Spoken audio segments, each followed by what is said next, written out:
3 hari setelah aku pulang melahirkan, ibu mertuaku menukar kunci kamar bayiku dan menyuruhku tidur di gudang. Katanya menantu yang baru punya anak tidak boleh menempati kamar utama. Tapi yang tidak beliau tahu, seluruh renovasi rumah ini aku yang bayar. Dan aku menyimpan setiap kwitansinya. Halo sahabat, selamat datang kembali di kanal kita. Sebelum cerita ini dimulai, tolong tekan tombol berlangganan supaya tidak ketinggalan kisah-kisah berikutnya. Sekarang, mari kita mulai. Nama saya Anissa. Usia saya 32 tahun. Saya bekerja sebagai auditor di sebuah kantor akuntan publik di kawasan Sudirman. Sudah 8 tahun saya hidup dari angka. Angka tidak pernah berbohong kepada saya. Saya menikah dengan Reza 2 tahun lalu. Reza, anak tunggal. Lelaki yang lembut, sopan, tapi terlalu mudah menunduk di depan ibunya. Kami bertemu di sebuah seminar keuangan. Reza staf di perusahaan kecil. Dia mengagumi cara saya menjelaskan angka. Saya menyukai kelembutannya saat itu. Saya pikir kelembutan adalah kekuatan. Saya baru sadar belakangan bahwa kelembutan yang tidak punya tulang punggung hanya menjadi kelemahan. Sebelum menikah, ibu saya pernah memperingatkan, "Nak," kata ibu, "menikah dengan anak tunggal yang dekat sekali dengan ibunya, kamu harus siap. Karena kamu tidak hanya menikahi suamimu, kamu menikahi seluruh aturannya." Saya tertawa waktu itu. Saya pikir cinta bisa menaklukkan segalanya. Saya muda, percaya diri, dan yakin bahwa kecerdasan saya cukup untuk menghadapi apapun. Saya tidak salah soal kecerdasan, tapi saya meremehkan betapa kejamnya sebuah keluarga yang menyembunyikan tirani di balik kata leluhur dan adat. Ibu mertua saya bernama Ibu Marwah. Usianya 61 tahun. Janda, suaminya. Ayah Reza sudah lama meninggal. Sejak suaminya meninggal, Ibu Marwah memegang kendali penuh atas rumah dan atas Reza. Beliau terbiasa diperintah dan ditakuti. Kata-katanya adalah hukum. Di hari pertama saya menjadi menantu, beliau sudah menunjukkan siapa yang berkuasa. Saat itu, beliau berkata dengan dingin, "Di rumah ini, menantu harus tahu posisinya, dan posisi menantu adalah yang paling rendah." Saya hanya tersenyum dan mengangguk. Saya pikir itu hanya gertakan awal. Saya tidak tahu itu adalah kalimat yang akan menjelaskan 2 tahun pernikahan saya. Sejak menikah, kami tinggal di rumah keluarga Reza di kawasan Bekasi Tengah. Rumah lama, 2 lantai, catnya mengelupas, atapnya bocor, lantainya retak di banyak tempat. Ibu Marwah selalu berkata bahwa rumah itu adalah warisan leluhur, bahwa di rumah itu beliau adalah ratu, dan semua orang harus tunduk. Saya tidak pernah membantah, saya hanya diam dan bekerja. Setahun pertama berlalu dengan damai semu. Saya berangkat pagi, pulang malam. Saya menyetor sebagian gaji setiap bulan untuk kebutuhan rumah. Lalu atap kamar mulai bocor parah saat musim hujan. Air merembes ke kasur. Ibu Marwah hanya menaruh ember dan menggerutu. Reza ingin memperbaiki, tapi tabungannya tipis. Gajinya sebagai staf biasa tidak banyak. Maka, saya yang turun tangan. Saya seorang auditor. Saya tahu cara mengelola uang. Saya bilang pada Reza, biar saya yang urus renovasi. Reza ragu.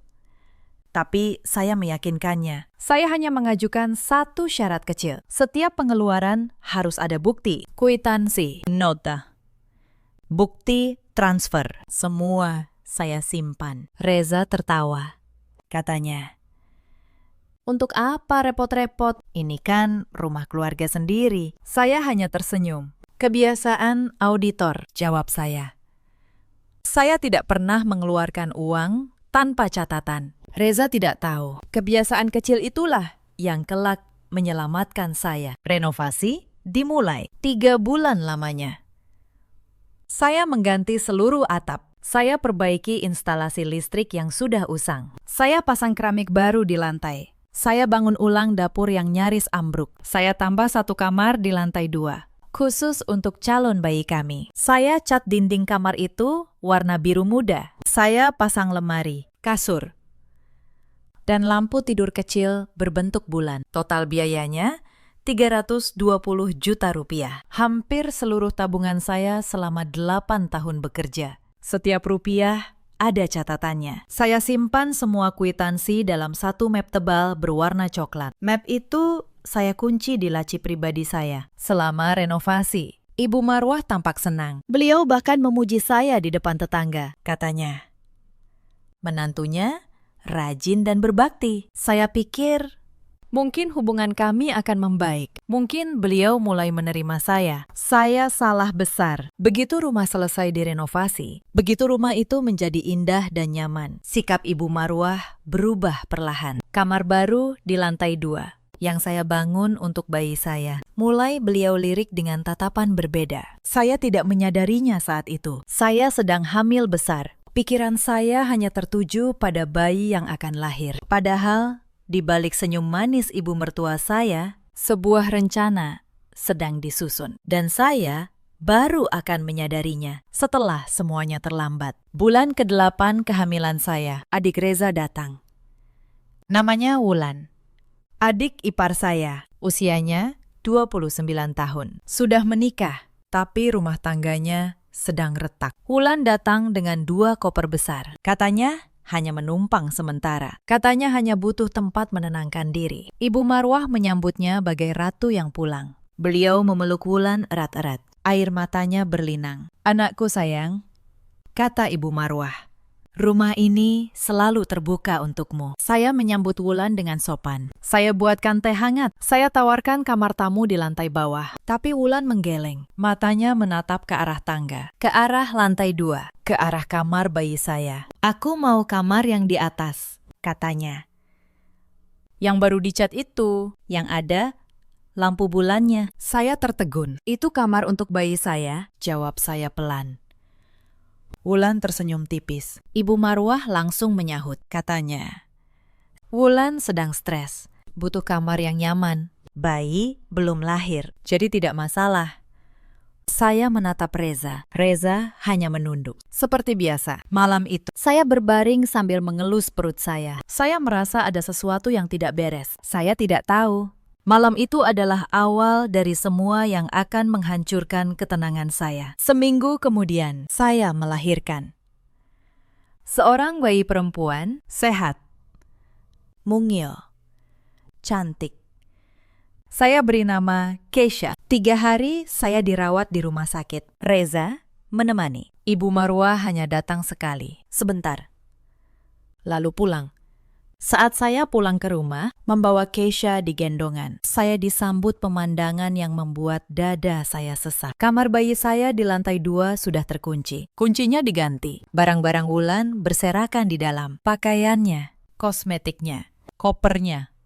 Lampu bulan yang saya pasang untuk Keisha kini menyinari wajah adik ipar saya yang sedang berbaring santai. Saya berdiri di depan pintu kamar itu, menggendong bayi saya yang baru 3 hari lahir, dan saya tidak tahu harus berkata apa. Ibu Marwah keluar dari dapur, wajahnya datar.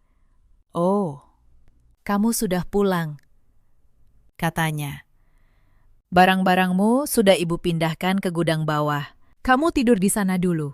Saya pikir saya salah dengar. Gudang. Bu, tanya saya. Ibu Marwah mengangguk seolah itu hal paling wajar di dunia. Menantu yang baru melahirkan tidak boleh tidur di kamar atas, katanya. Pamali, nanti membawa sial untuk rumah. Lagi pula, Wulan butuh ketenangan. Kamu di gudang saja dulu. Sementara. Saya menatap Reza. Reza berdiri di pojok ruangan, memegang tas saya dengan wajah penuh rasa bersalah, tapi mulut terkunci. Saya menggendong Keisha lebih erat. Bayi saya menangis pelan, seolah ikut merasakan dingin yang menjalar di hati saya. Gudang itu ada di belakang dapur, lembab, gelap, penuh kardus dan perabot rusak. Tidak ada jendela yang layak, tidak ada pendingin. Di sanalah ibu mertua saya menyuruh saya tidur bersama bayi yang baru lahir. Malam pertama di gudang, Keisha menangis terus. Udara terlalu lembab untuknya. Saya memeluknya semalaman, menyanyikan lagu pelan, sambil menahan air mata saya sendiri. Saya menatap langit-langit gudang yang berjamur. Dan untuk pertama kalinya, sesuatu di dalam diri saya mulai mengeras. Saya seorang auditor. Saya terbiasa dengan kecurangan. Saya terbiasa menemukan angka yang disembunyikan, transaksi yang dimanipulasi, bukti yang dipalsukan. Dan malam itu, di gudang yang dingin, otak auditor saya mulai bekerja. Rumah ini, kata saya dalam hati, rumah yang mereka rebut dariku ini. Siapa sebenarnya yang membayarnya? Saya tersenyum tipis dalam gelap. Mereka lupa satu hal. Mereka lupa siapa yang menyimpan semua kwitansinya. Hari-hari berikutnya berlalu seperti mimpi buruk yang lambat. Setiap pagi, saya bangun dari gudang dengan punggung pegal dan bayi yang rewel. Saya harus menyiapkan sarapan untuk seisi rumah sebelum saya boleh menyentuh makanan sendiri. Ibu Marwah membuat aturan baru. Menantu harus melayani keluarga dulu, katanya. Wulan dilayani seperti tamu kehormatan. Saya dilayani seperti pembantu tanpa upah. Saya menahan semuanya. Saya tetap tersenyum. Tetapi diam-diam setiap malam. Saya membuka map coklat saya. Saya menghitung ulang. 320 juta rupiah. Saya periksa setiap kwitansi. Saya pastikan tanggalnya jelas. Nominalnya jelas. Nama tokonya jelas. Saya juga menyimpan bukti transfer dari rekening pribadi saya ke kontraktor, ke toko bahan bangunan, ke tukang. Semuanya atas nama saya, Anissa, bukan nama Reza, bukan nama Ibu Marwah. Itu kesalahan pertama mereka. Mereka membiarkan saya yang membayar segalanya tanpa pernah berpikir bahwa uang meninggalkan jejak. Suatu sore, saya pulang kerja dan mendengar suara tawa dari ruang tamu. Ibu Marwah sedang menerima tamu. Beberapa kerabat dari kampung. Saya berhenti di balik dinding. Saya mendengar Ibu Marwah berkata dengan bangga, "Rumah ini sekarang sudah bagus," katanya. "Sudah Ibu renovasi habis-habisan. Atapnya baru. Dapurnya baru. Kamarnya tambah 1. Nanti semua ini untuk Wulan, anak kandung ibu." Saya berdiri membeku. Beliau mengaku merenovasi rumah dengan uangnya sendiri. Padahal beliau tidak mengeluarkan 1 rupiah pun. Dan beliau berkata, semua untuk Wulan, bukan untuk Reza, bukan untuk Keisha, cucunya sendiri. Saya masuk ke gudang. Saya tidak menangis. Saya hanya membuka map saya dan menambahkan 1 catatan baru di kepala saya. Mereka mengaku sebagai pemilik atas sesuatu yang aku bayar. Baiklah, aku akan biarkan dulu. Beberapa hari kemudian, masalah uang mulai muncul. Wulan tidak bekerja, tapi gaya hidupnya mahal. Tas baru, sepatu baru, perawatan wajah mahal. Semua dibiayai oleh Ibu Marwah. Dan uang Ibu Marwah ternyata berasal dari Reza. Saya menemukan ini secara tidak sengaja. Suatu malam, saya melihat notifikasi di ponsel Reza. Transfer 2 juta rupiah ke rekening ibunya. Lalu 5 juta. Lalu 7 juta. Saya bertanya pada Reza. Reza gugup. Katanya ibu butuh. Wulan butuh. Dia tidak enak menolak. "Itu uang tabungan kita untuk Keisha," kata saya pelan. "Untuk masa depan anak kita." Reza menunduk. "Maaf," katanya. "Ibu memaksa. Aku tidak bisa apa-apa." Saya menatap suami saya, lelaki yang dulu berjanji akan melindungi saya. Kini hanya bisa menunduk dan meminta maaf. Saya tidak marah. Marah hanya membuang energi. Saya hanya mencatat 1 lagi angka untuk neraca saya. Minggu berikutnya, penghinaan itu makin terbuka. Saat acara akikah, Keisha, seharusnya itu hari bahagia. Tapi Ibu Marwah mendudukan saya di pojok, jauh dari tamu. Wulan duduk di tengah, di kursi kehormatan, seolah dialah ibu dari bayi itu. Saat tamu bertanya, "Siapa ibu si bayi?" Ibu Marwah menjawab sambil tertawa, "Oh, menantu saya itu, yang di belakang. Dia cuma numpang di rumah ini." Numpang. Beliau bilang, "Saya cuma numpang di rumah yang saya bayar 320 juta untuk merenovasinya." Saya menggenggam erat tangan saya di bawah meja. Saya tersenyum kepada tamu. Tetapi di dalam hati, neraca saya sudah hampir penuh. Malam itu, saya membuka laptop saya di gudang. Saya mulai menyusun. Saya buat daftar lengkap. Setiap pengeluaran renovasi dengan tanggal, nominal, dan bukti transfer. Saya susun rapi seperti laporan audit. Saya juga mulai mencari tahu status hukum rumah itu. Saya cek sertifikat rumah. Ternyata rumah itu masih atas nama mendiang ayah Reza. Belum dibalik nama, belum dibagi waris. Artinya, secara hukum, rumah itu adalah harta warisan yang belum dibagi. Pemiliknya bukan hanya Ibu Marwah. Reza, sebagai anak, juga punya hak. Dan saya menemukan satu celah yang sangat menarik. Saya seorang auditor. Saya tahu uang yang dikeluarkan untuk meningkatkan nilai sebuah aset bisa diklaim. Renovasi 320 juta itu meningkatkan nilai rumah secara drastis. Saya menyimpan semua buktinya. Dan menurut hukum, saya berhak menuntut penggantian biaya itu dari siapapun yang mengklaim memiliki rumah tersebut. Saya tersenyum di depan layar laptop. Untuk pertama kalinya sejak melahirkan, saya merasa tenang. Mereka mengira saya menantu lemah yang bisa diinjak. Mereka tidak tahu saya sedang menyiapkan sesuatu yang akan mengguncang seluruh rumah ini. Tapi saya belum bergerak, belum waktunya. Auditor yang baik selalu menunggu sampai semua bukti lengkap, dan saya membiarkan mereka terus menggali lubang mereka sendiri. Minggu itu, keadaan di gudang makin parah. Saat hujan deras, air merembes masuk dari celah dinding. Kasur tipis saya basah. Keisha demam karena dingin. Saya membawa Keisha ke dokter. Dokter bilang, bayi tidak boleh tidur di ruangan lembab. Bisa berbahaya untuk pernafasannya. Saya menyampaikan ini pada Ibu Marwah. Saya memohon agar saya dan Keisha boleh pindah ke kamar yang lebih layak. Ibu Marwah hanya melirik dari atas piring makannya. Katanya, dulu zaman ibu, anak-anak juga tidur di lantai. Tidak ada yang mati. Kamu terlalu manja. Saya menggendong Keisha yang demam dan kembali ke gudang. Saya catat tanggal itu. Saya simpan resep dokter dan surat keterangan sakit. Bukti, kata saya dalam hati. Semua adalah bukti. Beberapa hari kemudian, Wulan mulai ikut campur urusan dapur. Dia melarang saya memakai peralatan masak yang bagus. Katanya itu milik ibu. Menantu tidak boleh sembarangan pakai. Saya hanya boleh memakai panci tua yang penyok. Saya memasak makanan saya sendiri di pojok dapur, memberi makan Keisha dengan tenang. Saya tidak melawan, tapi suatu hari Wulan kelewatan.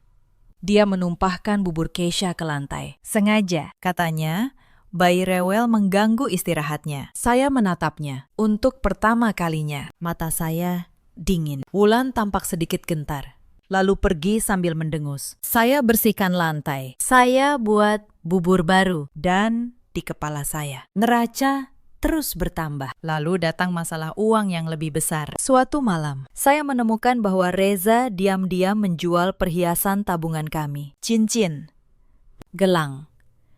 Semua yang saya kumpulkan untuk biaya pendidikan Keisha kelak. Uang hasil penjualannya, sekitar 40 juta, langsung diberikan pada Ibu Marwah untuk membayar utang Wulan. Saya menatap Reza. Lelaki itu menangis. Katanya, ibu mengancam akan mengusirnya jika tidak membantu Wulan. Saya tidak berkata apa-apa. Saya hanya mencatat 40 juta. Satu angka lagi untuk neraca yang akan saya tutup. Keesokan paginya, saya pergi ke kantor lebih awal, tapi sebelum bekerja, saya mampir ke sebuah kantor hukum kecil di dekat tempat kerja saya. Pengacaranya seorang perempuan parubaya bernama Bu Ratna. Tenang, tajam, dan teliti. Saya menceritakan semuanya. Saya tunjukkan map coklat saya. Bu Ratna membolak-balik kwitansi itu dengan kagum. Jarang sekali saya melihat klien yang menyimpan bukti serapi ini, katanya. Biasanya orang baru sadar butuh bukti saat sudah terlambat. Saya tersenyum tipis. Saya auditor, Bu. Menyimpan bukti adalah napas saya. Bu Ratna menjelaskan posisi hukum saya. Katanya, betul.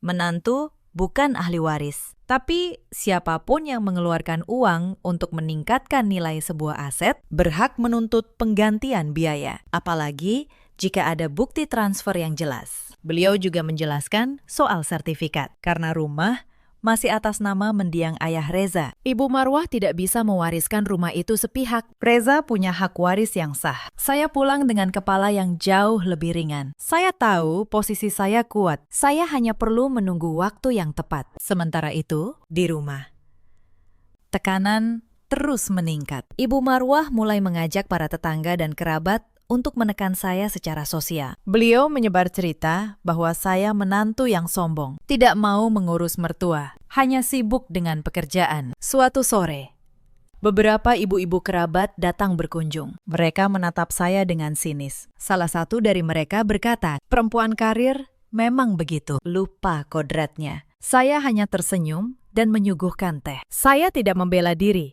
Membela diri di depan orang yang sudah memutuskan membenci saya hanya membuang tenaga. Tapi diam-diam, saya merekam beberapa percakapan, bukan untuk menyebarkannya, hanya untuk bukti. Andai suatu hari saya difitnah lebih jauh, lalu datanglah momen Lebaran. Hari raya seharusnya menjadi waktu kebahagiaan. Tapi di rumah itu, Lebaran menjadi panggung penghinaan yang lebih besar. Sepekan sebelum Lebaran, rumah penuh dengan kerabat dari kampung. Hampir 20 orang menginap. Ibu Marwah memamerkan rumah yang sudah direnovasi, seolah itu hasil jerih payahnya sendiri. Dan saya, menantu yang membayar renovasi itu, ditugaskan menjadi pelayan untuk semua tamu. Saya bangun jam 4 subuh setiap hari, memasak opor ayam, rendang, ketupat untuk 20 orang. Saya mencuci piring bertumpuk-tumpuk. Saya melayani semua orang sambil menggendong Keisha di punggung. Wulan, dia hanya duduk, berdandan, dan menerima pujian para tamu. Ibu Marwah memperkenalkannya sebagai kebanggaan keluarga. Saya tidak diperkenalkan sama sekali. Saat ada tamu bertanya siapa saya, Ibu Marwah hanya berkata, "Oh, itu yang bantu-bantu di dapur, yang bantu-bantu. Bukan menantu, bukan istri Reza, bukan ibu dari cucunya. Hanya yang bantu-bantu." Malam takbiran, saat semua orang berkumpul makan, saya tidak diberi tempat duduk. Saya makan di pojok dapur, berdiri, dengan sisa makanan yang sudah dingin. Saya menatap meja makan yang penuh tawa. Saya menatap rumah yang saya bangun dengan tabungan 8 tahun. Dan saya merasa seperti orang asing di dalam rumah saya sendiri. Tapi saya tidak menangis. Air mata sudah lama habis. Yang tersisa hanya ketenangan dingin seorang auditor yang sedang menyelesaikan perhitungannya. Salah satu kerabat, seorang bibi tua yang bijaksana, melihat semua itu. Diam-diam, beliau mendekati saya di dapur. Beliau menggenggam tangan saya. "Nak," kata beliau pelan. "Bibi lihat semua. Kamu sabar sekali. Tapi ingat, kesabaran ada batasnya. Jangan sampai kamu kehilangan dirimu sendiri." Saya tersenyum pada beliau. "Tidak, Bu," jawab saya. "Saya tidak akan kehilangan diri saya. Saya hanya sedang menunggu waktu." Bibi itu menatap saya dalam, lalu mengangguk, seolah memahami sesuatu. Beliau adalah satu-satunya orang di rumah itu yang melihat saya sebagai manusia. Setelah Lebaran, para tamu pulang. Rumah kembali sepi, tapi penghinaan tidak ikut pulang. Ia tinggal makin dalam. Malam itu di gudang, saya membuka laptop saya. Saya tambahkan satu baris lagi di laporan audit keluarga saya. Lebaran. Dijadikan pelayan tanpa upah di rumah sendiri. Bukti, foto dapur, dan tumpukan piring yang saya ambil diam-diam. Neraca saya hampir penuh. Tinggal menunggu pemicu terakhir. Malam itu, di gudang, saya menyusun ulang seluruh berkas saya. Saya buat 3 salinan. 1, saya simpan di rumah. 1, di kantor. 1 saya titipkan pada Bu Ratna. Auditor yang baik tidak pernah menyimpan bukti hanya di satu tempat, kata saya dalam hati. Beberapa hari kemudian, Keisha sakit lagi. Demamnya tinggi. Saya membawanya ke rumah sakit tengah malam. Saya menelpon Reza. Tapi Reza sedang menemani ibunya, dan Wulan menonton acara di ruang tamu. Reza datang terlambat, dengan wajah bersalah. Di rumah sakit, sambil menunggu Keisha diperiksa, saya menatap bayi saya yang lemah, dan saya berjanji dalam hati. "Nak," kata saya pelan, "Bunda tidak akan membiarkan kamu tumbuh di gudang. Bunda janji." Saat itulah, Untuk pertama kalinya, saya benar-benar memutuskan. Saya akan menutup buku ini. Saya akan mengakhiri tirani ini. Bukan dengan teriakan, tapi dengan angka, bukti, dan hukum.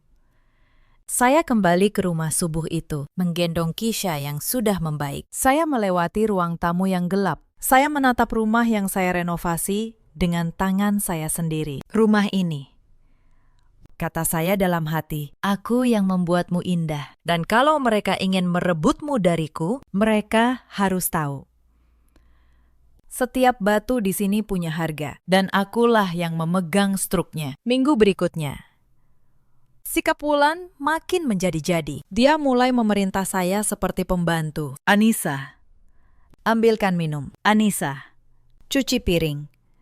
Anissa, jangan berisik. Aku mau tidur. Saya menuruti sebagian, mengabaikan sebagian. Saya tidak ingin membuang energi untuk konflik kecil. Saya menyimpan tenaga untuk pertarungan besar yang akan datang. Tapi suatu hari, Wulan melewati batas. Dia masuk ke gudang saat saya tidak ada. Dia mengobrak-abrik barang saya, mencari uang. Beruntung, map coklat saya tidak ada di sana. Sudah saya pindahkan ke kantor. Tapi Wulan menemukan tabungan kecil Keisha. Amplop berisi uang receh yang saya kumpulkan untuk imunisasi. Dia mengambilnya. Saat saya pulang dan menyadari uang itu hilang. Saya tahu siapa pelakunya. Saya tidak menuduh secara langsung. Saya hanya berkata di meja makan dengan tenang bahwa ada uang yang hilang dari kamar saya. Dan saya akan memasang kamera kecil untuk mengawasinya. Wulan tampak gugup. Keesokan harinya, uang itu kembali, terselip di bawah pintu gudang. Saya tersenyum.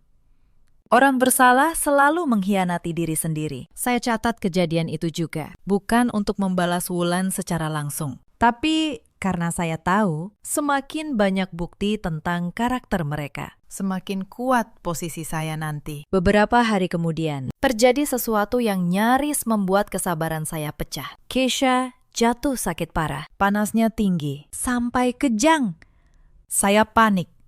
Saya butuh membawanya ke rumah sakit segera. Tapi mobil satu-satunya dipakai Wulan untuk pergi ke salon. Saya memohon pada Ibu Marwah untuk meminjamkan uang taksi. Beliau menolak, katanya.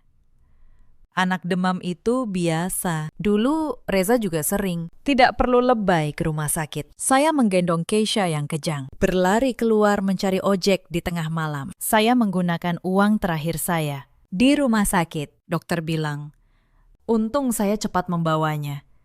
Kalau terlambat sedikit saja, bisa fatal. Saya duduk di samping ranjang Keisha sepanjang malam. Dan untuk pertama kalinya, kemarahan saya berubah menjadi tekad baja. Mereka rela mempertaruhkan nyawa cucu mereka sendiri demi gengsi dan kemalasan. Saat itu, saya tahu, saya tidak bisa lagi sekedar bertahan. Saya harus bertindak. Keesokan harinya, saat saya pulang dari rumah sakit dengan Keisha yang sudah membaik, bukan permintaan maaf yang saya terima. Ibu Marwah malah memarahi saya. Katanya, saya membuat malu keluarga karena membawa anak ke rumah sakit tengah malam. Sampai para tetangga bertanya-tanya. Lebih parah lagi, beliau menuntut saya minta maaf di depan beberapa kerabat yang kebetulan datang. Beliau menyuruh saya berlutut dan mengakui bahwa saya menantu yang tidak becus. Saya menatap beliau. Saya menatap para kerabat yang menunggu saya dipermalukan. Lalu saya menarik napas dalam. Saya tidak berlutut. Saya hanya berkata dengan tenang, maaf. Bu, kalau membawa cucu ibu ke rumah sakit dianggap kesalahan, maka saya akan terus melakukan kesalahan itu demi nyawa anak saya. Lalu saya berbalik, masuk ke gudang dan menutup pintu.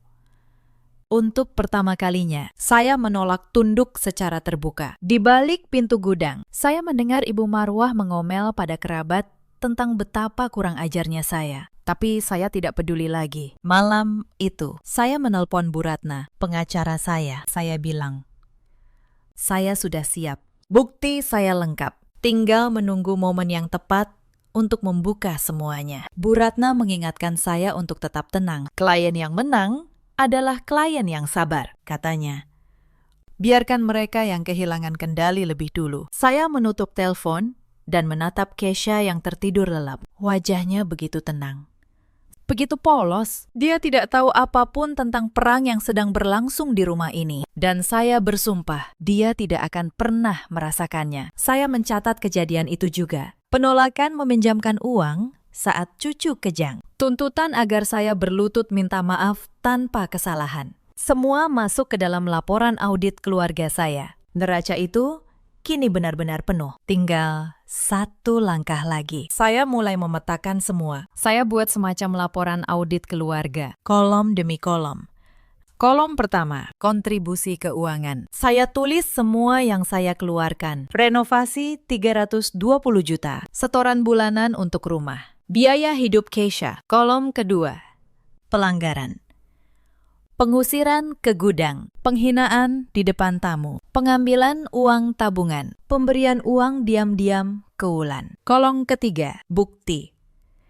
Untuk setiap baris, saya cantumkan bukti yang saya punya. Kwitansi, transfer, foto, rekaman, surat dokter. Ketika laporan itu selesai, saya menatapnya lama, rapi, lengkap. Tidak terbantahkan. Saya seorang auditor. Dan inilah audit terpenting dalam hidup saya. Audit atas sebuah keluarga yang dibangun di atas ketidakadilan. Saya tahu, begitu saya membuka laporan ini di depan mereka, semuanya akan berubah. Tidak akan ada jalan kembali. Tapi saya juga tahu, saya harus menunggu momen yang tepat. Momen di mana mereka merasa paling menang. Karena di puncak kesombongan mereka itulah kejatuhan akan terasa paling telak. Dan momen itu akhirnya tiba.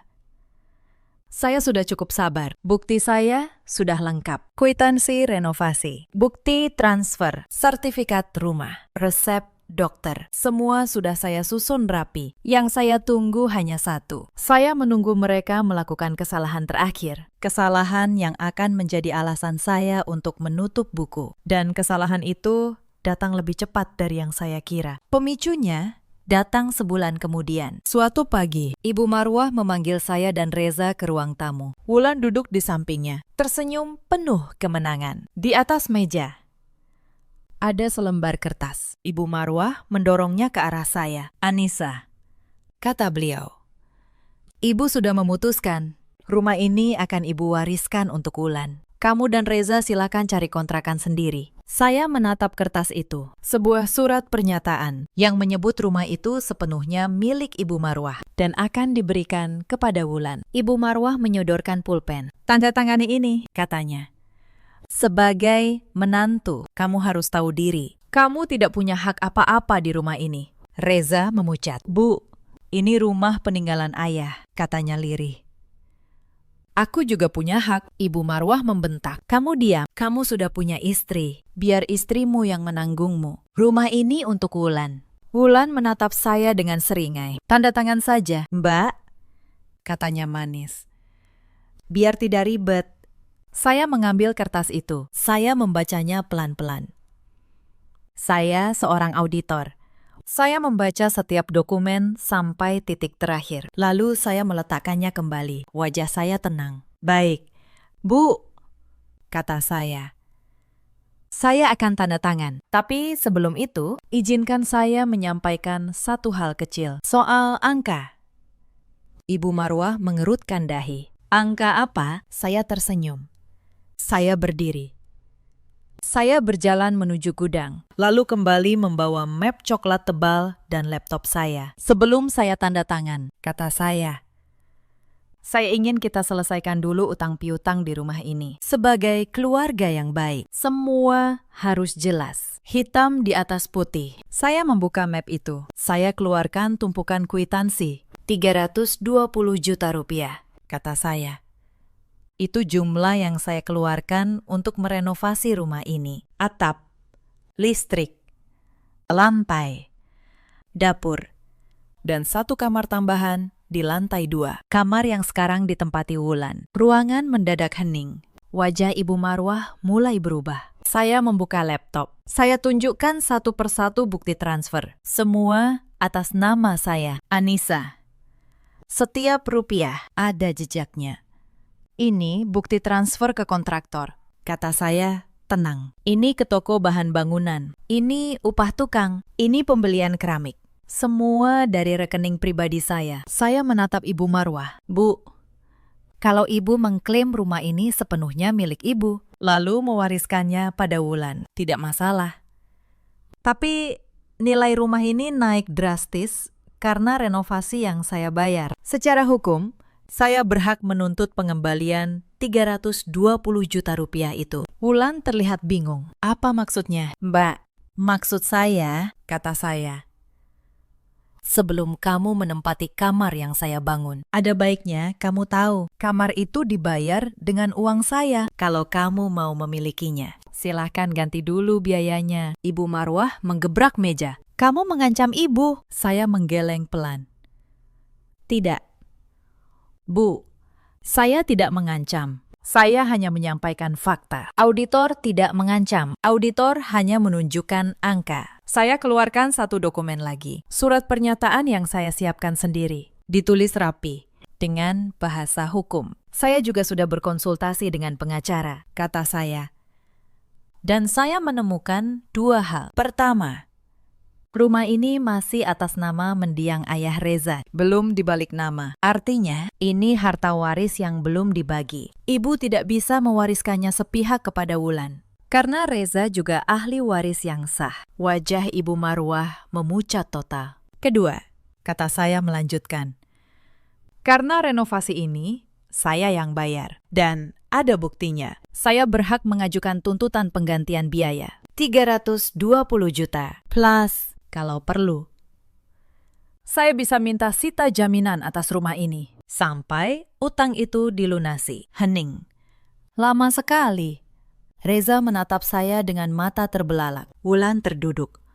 Wajahnya pias. Dan Ibu Marwah, untuk pertama kalinya, kehilangan kata-kata. Wulan adalah yang pertama pulih dari keterkejutan. Dia berdiri, suaranya melengking. Ini tidak mungkin. Mbak pasti memalsukan bukti-bukti itu. Saya menatapnya tenang. Silakan diperiksa, kata saya.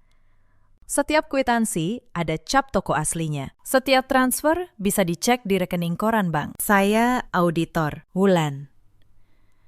Saya tidak pernah memalsukan angka, karena angka palsu selalu ketahuan, cepat atau lambat. Wulan terdiam. Dia tidak punya jawaban. Ibu Marwah mencoba mengambil alih. Suaranya bergetar menahan amarah. Kamu pikir dengan kertas-kertas itu, kamu bisa mengusir kami dari rumah sendiri? Saya menggeleng pelan. Tidak. Bu, saya tidak pernah berniat mengusir siapapun. Justru sebaliknya, ibu yang tadi menyodorkan surat untuk mengusir saya dan Reza. Ibu yang ingin memberikan rumah ini pada Wulan dan membuang anak kandung ibu sendiri ke kontrakan. Saya mengangkat surat warisan yang tadi disodorkan Ibu Marwah. Saya yang seharusnya bertanya, Bu, dengan dasar apa ibu mengusir kami? Sementara saya yang membayar rumah ini layak huni dan Reza yang berhak mewarisinya. Ibu Marwah membuka mulut, tapi tidak ada suara yang keluar. Argumen beliau runtuh. Logika yang selama ini beliau pakai untuk menindas saya, kini berbalik menjadi jerat bagi dirinya sendiri. Reza menatap ibunya, lalu menatap saya. Wajahnya bercampur antara malu, sedih, dan sadar. Selama 2 tahun, Reza selalu memilih diam, memilih menunduk, memilih menjadi anak yang penurut daripada suami yang melindungi. Tapi malam itu, sesuatu dalam dirinya berubah. Reza berdiri. Untuk pertama kalinya, dia berdiri tegak di depan ibunya. Bu, katanya, aku sudah terlalu lama diam. Aku membiarkan istriku tidur di gudang dengan anakku yang baru lahir. Aku membiarkan ibu menghina dia di depan tamu. Aku bahkan diam-diam mengambil tabungan kami untuk Wulan. Aku malu, Bu. Aku malu pada diriku sendiri. Ibu Marwah menatap putranya dengan tidak percaya. Reza, kamu membela istrimu di depan ibumu sendiri. Reza mengangguk. Bukan membela, Bu. Aku membela yang benar. Dan yang benar adalah Anissa sudah berkorban segalanya untuk keluarga ini. Sementara kita memperlakukannya seperti pembantu. Air mata menetes di pipi Reza. Aku ahli waris rumah ini. Dan aku menolak rumah ini diberikan ke Wulan. Anissa istriku. Kisha, anakku. Mereka berhak tinggal di kamar yang layak. Ibu Marwah terduduk di kursi. Untuk pertama kalinya, beliau tampak tua dan rapuh. Kekuasaan yang selama ini beliau genggam runtuh dalam sekejap. Tapi saya belum selesai. Saya menatap mereka semua dengan tenang. Saya tidak merebut apapun, kata saya. Rumah ini tetap rumah Ibu dan Reza. Saya hanya menagih uang saya kembali. Uang yang saya keluarkan untuk membuat rumah ini layak huni. Saya menatap Ibu Marwah lurus. Kalau Ibu bisa mengembalikan 320 juta hari ini, saya akan pergi sekarang juga. Saya akan robek surat tuntutan ini. Tidak akan ada perkara. Kita selesai baik-baik. Ibu Marwah terdiam. Tentu saja beliau tidak punya uang sebanyak itu. Uangnya sudah lama habis untuk membiayai Wulan. Wulan menatap ibunya panik. Bu, ini bagaimana?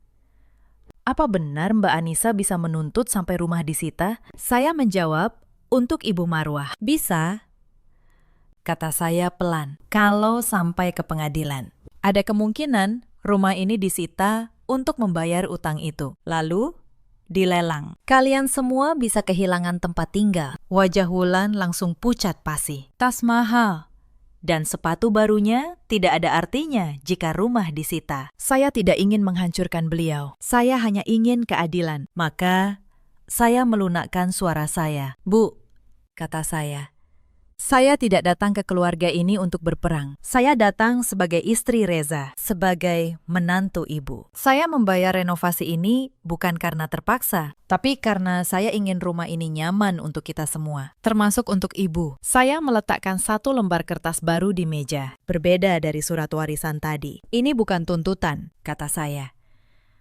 Ini kesepakatan keluarga. Kalau ibu mau menandatanganinya, saya tidak akan menagih 1 rupiah pun. Kita mulai dari awal. Ibu Marwah mengambil kertas itu dengan tangan gemetar. Membacanya pelan. Isinya sederhana. Pertama, kamar bayi di lantai 2 dikembalikan untuk Kesha. Wulan boleh tinggal di kamar tamu yang layak, bukan merebut hak orang lain. Kedua, keuangan rumah dikelola transparan. Reza tidak boleh lagi diam-diam memberi uang tanpa kesepakatan bersama. Ketiga, rumah segera diurus balik. Nama menjadi atas nama Reza sebagai ahli waris sah, agar tidak ada lagi sengketa. Keempat, Ibu Marwah tetap dihormati sebagai orang tua, tapi bukan sebagai penguasa yang memerintah dengan ketakutan. Saya menatap Ibu Marwah. Kalau ibu, tanda tangan, kata saya.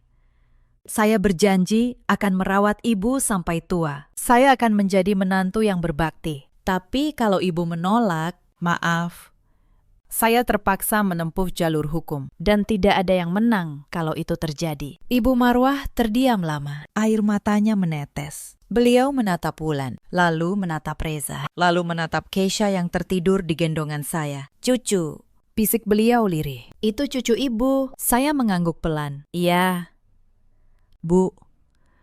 Dan dia berhak tumbuh di rumah yang hangat, bukan di gudang.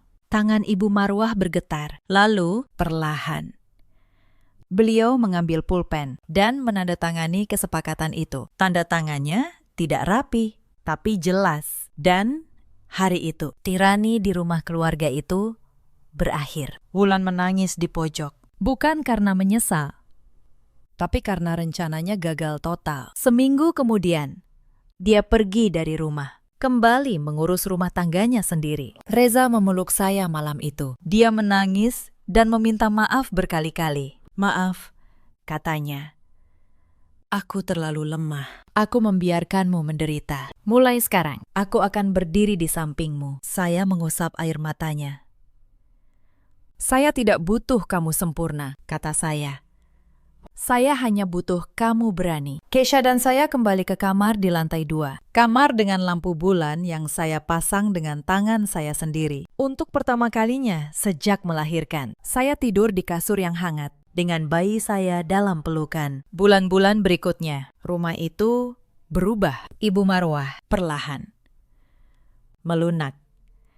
Beliau tidak lagi memerintah. Suatu pagi, saya menemukan beliau di dapur, sedang menyeduh teh. Beliau menyodorkan 1 cangkir pada saya. Tangannya masih kaku, tapi matanya berbeda. Anissa, katanya pelan. Ibu minta maaf Ibu terlalu keras. Ibu pikir kekuasaan itu hormat. Padahal bukan. Saya menerima teh itu. Tidak apa-apa. Bu, jawab saya. Yang penting, sekarang kita keluarga. Beliau mengangguk. Lalu, untuk pertama kalinya, beliau menggendong Kisha. Tangannya yang dulu dingin kini hangat memeluk cucunya. Saya berdiri di dapur, menatap pemandangan itu, dan merasa neraca hidup saya akhirnya seimbang. Hari-hari berikutnya, rumah itu benar-benar berubah menjadi rumah yang sesungguhnya. Reza menepati janjinya. Dia mulai berani. Dia mengurus balik nama sertifikat rumah menjadi atas namanya sebagai ahli waris sah. Dia juga membuka rekening bersama yang transparan agar tidak ada lagi uang yang mengalir diam-diam. Suatu sore, Reza pulang membawa sebuah lemari es baru dan beberapa perabot untuk kamar Kesha. Dia memasangnya sendiri sambil sesekali menatap saya dengan senyum malu. Aku tahu ini terlambat, katanya. Tapi mulai sekarang, aku akan jadi suami yang seharusnya. Saya tersenyum. Tidak ada kata terlambat untuk berubah, jawab saya. Ibu Marwah pun perlahan menemukan tempatnya yang baru. Bukan lagi sebagai penguasa, tapi sebagai nenek yang dicintai. Beliau mulai menikmati hari-harinya merawat Kesha, menajaknya bermain, menyanyikan lagu-lagu lama. Suatu pagi, saya memergoki beliau diam-diam membersihkan gudang tempat saya dulu tidur. Beliau mengubahnya menjadi ruang penyimpanan yang rapi. Saat saya bertanya, beliau hanya berkata pelan, biar tidak ada lagi yang harus tidur di tempat seperti itu. Saya tahu, itu adalah cara beliau meminta maaf tanpa kata. Kami mulai makan bersama di meja yang sama. Tidak ada lagi yang harus berdiri. Tidak ada lagi yang harus menunggu. Tidak ada lagi yang makan sisa di pojok dapur. Suatu malam, saat makan malam, Ibu Marwah mengambilkan lauk untuk saya. Makan yang banyak. Anissa, katanya. Kamu kurus, kerja terlalu keras. Saya menatap beliau. Dan untuk pertama kalinya sejak menikah, saya merasakan kehangatan seorang ibu. Mata saya berkaca-kaca. Saya seorang auditor. Saya terbiasa menutup buku dengan angka yang seimbang. Tapi neraca paling indah yang pernah saya tutup bukanlah soal uang, melainkan soal keluarga yang akhirnya utuh. Map coklat berisi kwitansi itu kini saya simpan di laci paling dalam. Saya tidak pernah benar-benar menggunakannya untuk menuntut. Saya hanya menggunakannya untuk membuka mata mereka. Karena pada akhirnya, saya tidak ingin menang dengan menghancurkan keluarga. Saya ingin menang dengan menyelamatkannya. Para pendengar yang budiman, cerita ini mengajarkan kita satu hal penting. Di luar sana, ada banyak perempuan yang seperti saya dulu, yang diam saat dihina, yang menahan saat diinjak, yang dianggap lemah hanya karena tidak membalas dengan teriakan. Tapi ingatlah, diam bukan berarti kalah. Kadang, diam adalah cara orang cerdas mengumpulkan bukti. Jangan pernah menyimpan amarah tanpa menyimpan catatan. Ada juga banyak suami seperti Reza, lelaki baik yang terlalu lemah di depan orang tuanya, sampai lupa melindungi keluarga kecilnya sendiri. Kepada para suami, beranilah. Berdiri di samping pasanganmu bukan berarti durhaka pada orang tua. Itu berarti kamu dewasa. Dan ada pula para ibu mertua seperti Ibu Marwah yang mengira kekuasaan adalah cinta, yang lupa bahwa rumah paling megah pun terasa dingin jika dibangun di atas ketakutan. Kepada para ibu mertua, perlakukanlah menantu seperti anak sendiri, karena menantu yang dicintai akan membalas dengan bakti, sementara menantu yang ditindas hanya akan menunggu waktu. Dalam hidup, kita selalu punya pilihan, memilih membalas dengan kebencian atau memilih membalas dengan kecerdasan dan hati. Saya memilih yang kedua. Dan saya tidak pernah menyesalinya. Bagaimana dengan kalian? Pernahkah kalian merasa diinjak di rumah sendiri? Ceritakan kisah kalian di kolom komentar. Mungkin cerita kalian akan menguatkan orang lain di luar sana. Terima kasih sudah menemani sampai akhir. Jika kisah ini bermanfaat, jangan lupa berlangganan. Dan sampai jumpa di cerita berikutnya. Aku berbaring sendirian di ranjang rumah sakit 2 hari setelah operasi. Lalu, sebuah foto masuk ke ponselku. Suamiku tersenyum lebar, menggendong bayi perempuan lain, dikelilingi ibu mertua dan adik iparku. Mereka kira aku akan menangis. Mereka tidak tahu Seluruh harta yang mereka nikmati hari ini berdiri di atas namaku. Halo, sahabat kisah. Selamat datang kembali di kanal ini. Sebelum kita mulai, tulis dulu di kolom komentar dari kota mana kalian menonton malam ini. Tekan tombol like dan subscribe supaya cerita seperti ini terus sampai ke kalian. Karena kisah yang akan saya bagikan ini mungkin pernah terjadi di dekat kalian. Nama saya Sinta Halimah, 41 tahun. Saya seorang notaris, sekaligus pemilik tunggal sebuah grup properti di Jakarta. Sudah 7 tahun saya menikah dengan Raka. Dan selama 7 tahun itu, saya pikir saya sudah memberikan segalanya. Saat itu malam, 2 hari setelah operasi pengangkatan kista saya, kamar rawat VIP itu sunyi. Hanya ada bunyi mesin monitor di sebelah ranjang. Bau antiseptik menusuk hidung. Perut bagian bawah saya masih berdenyut perih. Setiap kali saya menarik napas terlalu dalam, nyerinya menjalar sampai ke punggung. Tapi yang lebih menyakitkan bukan luka operasi itu. Yang lebih menyakitkan adalah ranjang sebelah saya yang kosong. 2 hari sebelum saya masuk ruang operasi, Raka duduk di tepi tempat tidur kami. Ia menggenggam tangan saya. Matanya memelas, seperti biasa. "Sayang, maafkan aku," katanya pelan. "Proyek di Makassar tiba-tiba bermasalah. Klien minta aku turun langsung minggu ini. Kalau tidak, kontrak puluhan miliar bisa lepas." Ia menunduk, seolah benar-benar tersiksa. "Aku merasa jadi suami paling buruk. Meninggalkanmu di saat seperti ini." Saya menatapnya lama. Sebagai perempuan yang membangun perusahaan dari nol, saya paham kerasnya dunia bisnis. Perusahaan yang sekarang dipimpin Raka sebenarnya anak perusahaan dari grup yang saya dirikan sendiri. Jauh sebelum saya mengenalnya, sayalah yang mengangkat Raka jadi direktur, supaya ia punya kebanggaan sebagai kepala keluarga, supaya ia bisa tegak di depan ibunya. Maka saya tersenyum. Saya usap rahangnya dengan lembut. "Pergilah," kata saya. "Aku perempuan kuat. Aku bisa mengurus diriku sendiri." Saya bahkan menenangkannya bahwa ada perawat yang sudah saya bayar mahal. Dan disinilah saya sekarang, terbaring lemah sendirian, menunggu suami yang katanya sedang menyelamatkan kontrak. Siang tadi hujan turun deras di luar jendela. Untuk mengalihkan rasa perih, saya membuka ponsel. Bukan akun pribadi. Saya beralih ke akun cadangan yang biasa saya pakai memantau pesaing bisnis. Entah dorongan dari mana, jari saya mengetik nama satu akun di kolom pencarian. Akun Maya, adik kandung Raka. Hubungan saya dengan Maya dan ibu mertua memang tidak pernah benar-benar hangat. Sejak awal menikah, mereka menatap saya dengan sebelah mata. Mereka sering menyindir saya sebagai perempuan karir yang terlalu ambisius. Perempuan yang katanya tidak tahu cara mengurus suami. Saya selalu diam. Saya pikir, biarlah. Waktu akan menjawab. Malam itu, waktu benar-benar menjawab. Tapi tidak seperti yang saya bayangkan. Akun Maya terbuka. Foto paling atas membuat napas saya tertahan. Di foto itu, ada Raka tersenyum lebar, menggendong seorang bayi perempuan. Di sampingnya, seorang wanita muda saya tidak kenal, memeluk lengannya, manja. Dan di belakang mereka, ibu mertua saya. Juga Maya, semua tersenyum bahagia, seperti satu keluarga utuh yang sedang merayakan sesuatu. Keterangan foto itu hanya satu kata, lengkap. Saya membaca kata itu berkali-kali. Lengkap. Keluarga mereka kini lengkap tanpa saya.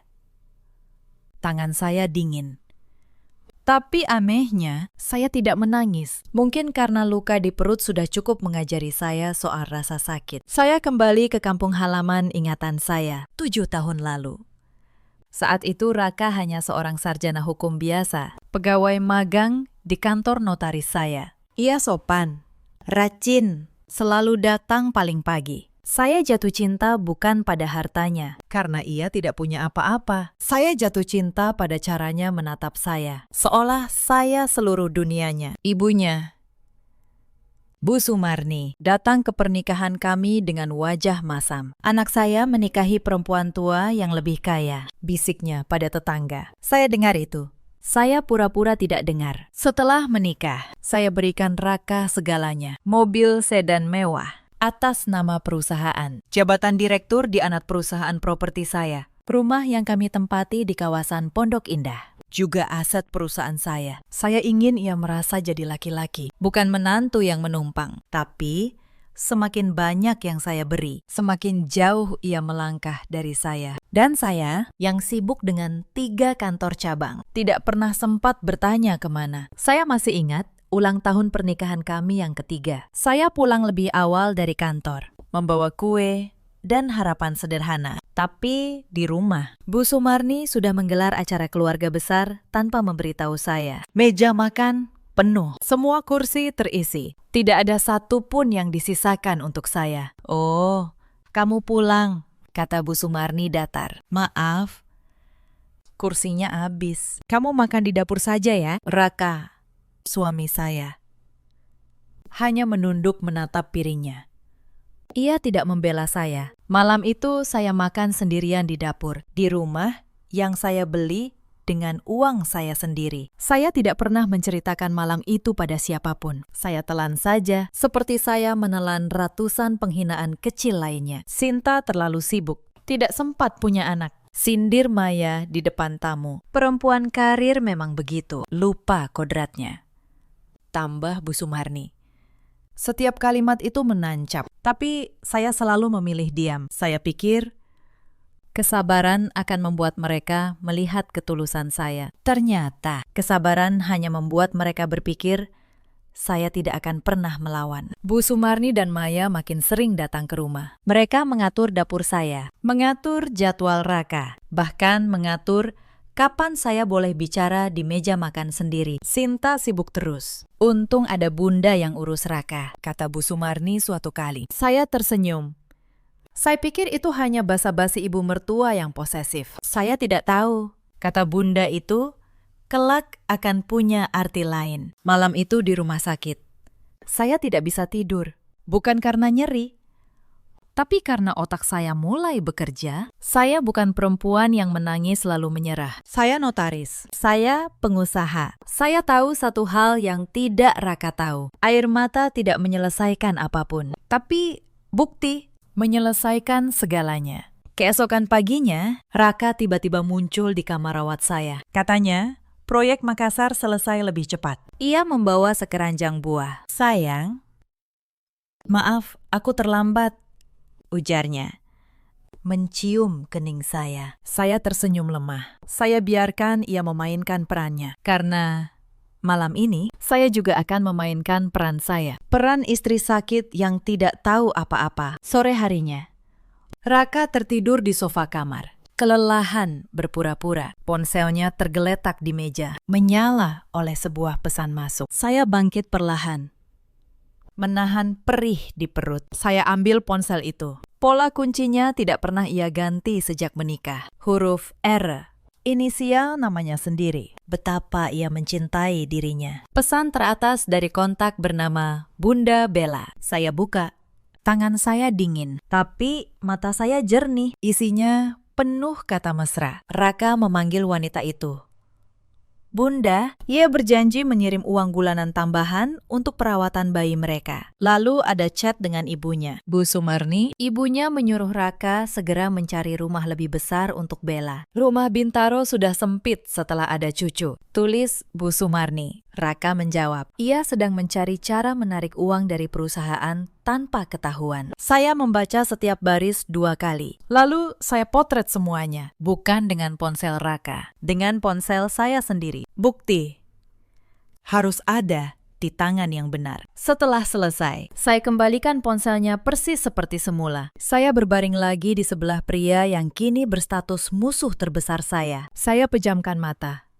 Dan untuk pertama kalinya malam itu, saya bisa tidur nyenyak. Rumah Bintaro. Nama itu menempel di kepala saya sepanjang malam. 2 tahun lalu, Raka memang meminta saya menandatangani berkas pembelian sebuah rumah di Bintaro. Alasannya untuk investasi properti perusahaan. Saya percaya. Saya tanda tangan tanpa banyak bertanya. Itu kesalahan saya. Sekarang saya tahu. Rumah itu yang dibeli atas nama saya, ditempati istri simpanannya. Karma yang manis, pikir saya. Karena secara hukum, Rumah itu milik saya. Pagi berikutnya, setelah Raka berangkat ke kantor dengan mobil sedan yang juga milik perusahaan saya bertindak. Dokter menyuruh saya istirahat seminggu penuh. Saya tidak punya waktu untuk itu. Saya minta Pak Yanto, sopir pribadi yang sudah ikut saya belasan tahun, menjemput saya. Bu, dokter bilang, Ibu harus istirahat, katanya cemas. Pak Yanto, jawab saya tenang. Ada yang lebih sakit daripada luka operasi. Antar saya ke kantor Pak Darmawan. Pak Darmawan adalah pengacara kepercayaan saya sejak awal saya membangun grup. Ruang kerjanya elegan dan kedap suara. Begitu saya tiba, ia menyambut saya bersama 3 pria berkemeja rapi. Selamat pagi, Bu Sinta.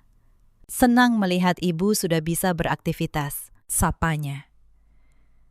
Pagi, Pakistan, jawab saya. Bagaimana hasil kerja tim Bapak beberapa hari ini?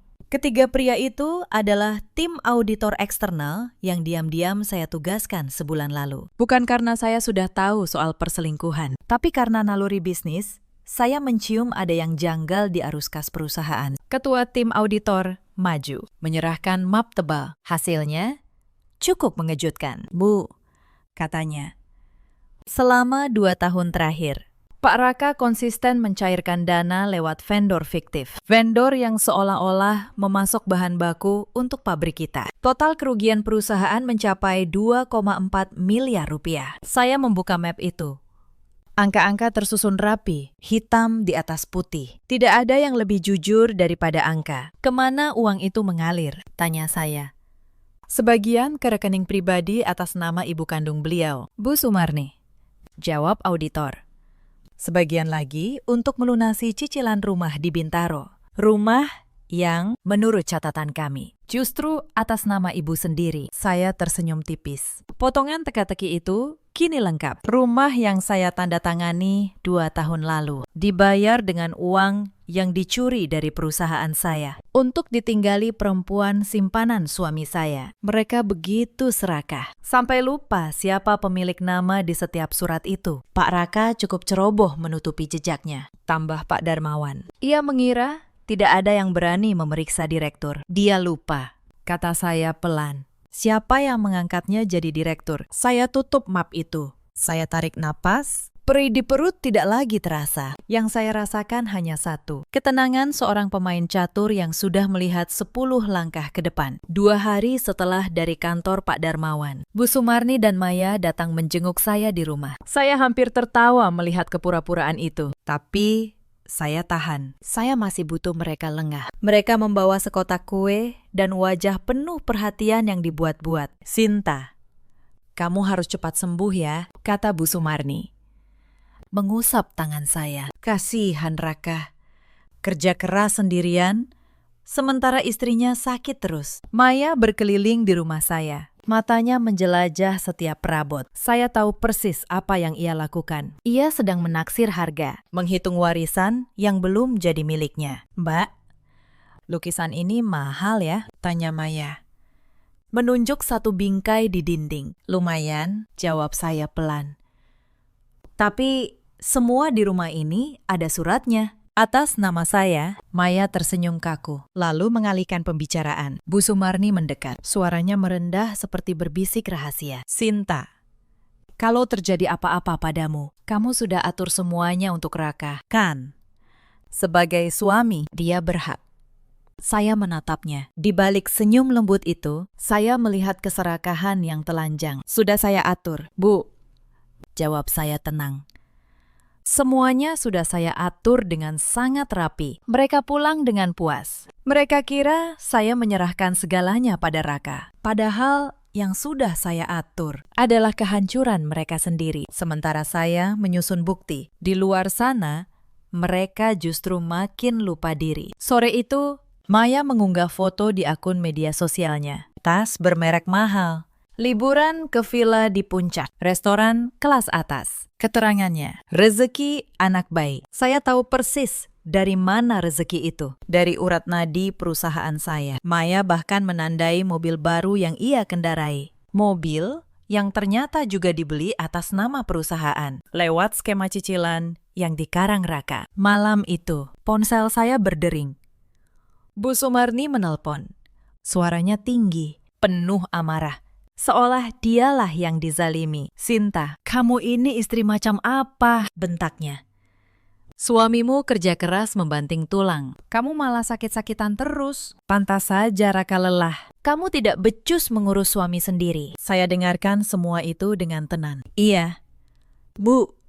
Saya memang sedang banyak belajar," jawab saya halus. "Belajar mengurus banyak hal sekaligus." Bu Sumarni tidak tahu. Kalimat itu punya dua makna. Malam itu, tanpa sengaja, saya menemukan satu hal lagi. Raka lupa keluar dari akun pesannya di tablet rumah yang biasa kami pakai bersama. Ada satu grup keluarga yang selama ini saya tidak pernah tahu keberadaannya. Grup berisi Raka, Bu Sumarni, Maya, dan beberapa kerabat dekat mereka. Tanpa saya, istri sah, pemilik perusahaan, tidak diundang ke grup keluarganya sendiri. Saya buka, dan isinya membuat dada saya sesak, lalu mengeras seperti batu. Mereka membicarakan saya bertahun-tahun. Mereka menertawakan cara saya berpakaian, mengejek saya yang belum punya anak. Bu Sumarni menulis, "Sabar, nanti kalau Sinta sudah tidak ada, semua jadi milik kita." Maya menambahkan dengan emoji tertawa, "Mbak tua itu cuma mesin uang." "Ban,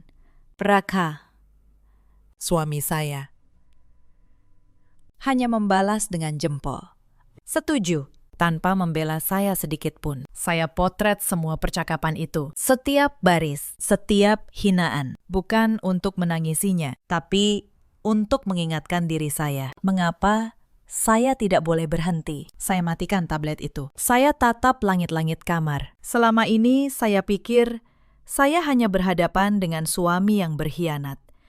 Ternyata saya berhadapan dengan satu keluarga sejak awal. Hanya melihat saya sebagai dompet berjalan. Anehnya, penemuan itu tidak membuat saya hancur. Justru membuat saya semakin tenang, semakin yakin, semakin dingin. Karena sekarang saya tahu pasti, tidak ada satupun dari mereka yang layak saya kasihani. Tidak ada lagi keluarga yang harus saya selamatkan. Yang ada hanya keadilan yang harus saya tegakkan. Esok harinya, saya minta tim keuangan diam-diam menelusuri rekening bersama kami. Hasilnya membuat saya menggenggam meja kuat-kuat. Tabungan bersama yang seharusnya untuk biaya operasi saya sudah terkuras separuh. Raka memindahkannya ke rekening lain sebulan sebelum saya masuk ruang operasi. Jadi ketika ia berkata, khawatir soal biaya rumah sakit saya, itu pun kebohongan. Ia sudah memindahkan uang itu untuk perawatan bayi perempuan lain. Saya catat angka itu. Saya simpan buktinya. Satu lagi paku untuk peti mereka. Belum selesai di situ. Auditor saya menemukan satu polis asuransi jiwa atas nama saya. Polis yang saya tidak pernah tahu pernah dibuat. Penerima manfaatnya bukan anak saya, bukan keluarga saya, tapi Raka 100%. Dibuat tepat 3 bulan sebelum jadwal operasi saya. Saya menatap dokumen itu lama. Punggung saya terasa dingin. Mungkin operasi kista itu memang murni masalah kesehatan. Tapi fakta bahwa ia menyiapkan polis itu diam-diam, mengirim saya sendirian ke rumah sakit, lalu pergi ke pelukan perempuan lain, membuat saya berhenti memberi mereka manfaat keraguan. Saya bukan lagi istri yang sakit dan butuh dikasihani. Saya adalah pemilik perusahaan yang baru saja menemukan pencuri di dalam rumahnya sendiri. Dan pencuri itu tidur di sebelah saya setiap malam. Mulai detik itu, tidak ada lagi setetes pun keraguan di hati saya. Yang ada hanya rencana, rapi, sabar, dan tidak bisa dibatalkan. 3 hari kemudian, Raka pulang ke rumah membawa sikap manis yang dibuat-buat. Ia memasak air. Ia menanyakan kabar luka operasi saya. "Sayang, kamu harus banyak istirahat. Biar aku yang urus perusahaan dulu," katanya lembut. Saya tersenyum dari balik selimut. "Terima kasih, Mas," jawab saya. "Aku beruntung punya suami sepertimu." Ia tidak tahu, di laci meja saya sudah tersimpan map tebal berisi seluruh dosanya. Ia kira ia sedang mengurus perusahaan, padahal ia sedang menggali kuburnya sendiri. Keesokan harinya, Raka mencoba langkah yang lebih berani. Ia datang ke kamar dengan setumpuk berkas dan senyum lembut. "Sayang, ini cuma formalitas," katanya. "Tanda tangan surat kuasa perpanjangan untuk proyek. Biar selama kamu sembuh, semua urusan perusahaan bisa aku tangani penuh." Saya ambil berkas itu. Saya baca pelan. Halaman demi halaman. Seperti seorang notaris membaca akta. Dan di sanalah saya menemukannya. Pasal yang ia sembunyikan di halaman keempat. Surat itu bukan sekedar perpanjangan. Itu pemindahan wewenang penuh atas seluruh rekening perusahaan. Saya hampir saja tertawa. Ia mencoba menjebak notaris dengan akta palsu. Tapi saya tahan. Saya pura-pura kelelahan. "Mas, aku pusing sekali hari ini," kata saya, memegang kepala. "Besok saja ya, biar aku baca dengan jernih." Raka tampak kecewa. Tapi ia tidak memaksa. "Iya, sayang, istirahatlah dulu." Begitu ia keluar kamar. Saya foto setiap halaman surat itu. Bukti niatnya kini ada di tangan saya, hitam di atas putih. Ia datang untuk merampas rekening saya. Ia pulang membawa satu lagi paku untuk petinya sendiri. Selama seminggu berikutnya, saya bergerak dalam diam. Di siang hari, saya jadi istri lemah yang berbaring di kamar. Di malam hari, ketika Raka tidur, saya bekerja dari laptop di ruang kerja saya. Saya tidak terburu-buru.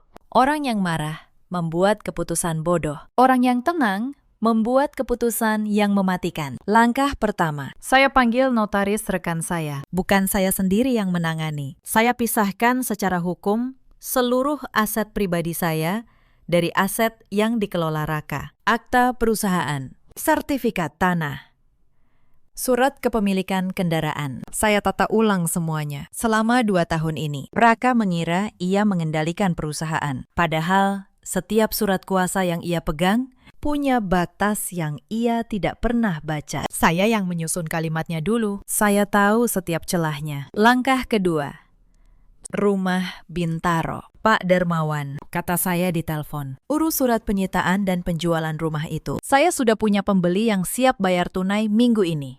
Pastikan penghuni di dalam tidak tahu apa-apa sampai pemilik baru datang." "Siap, Bu," jawabnya.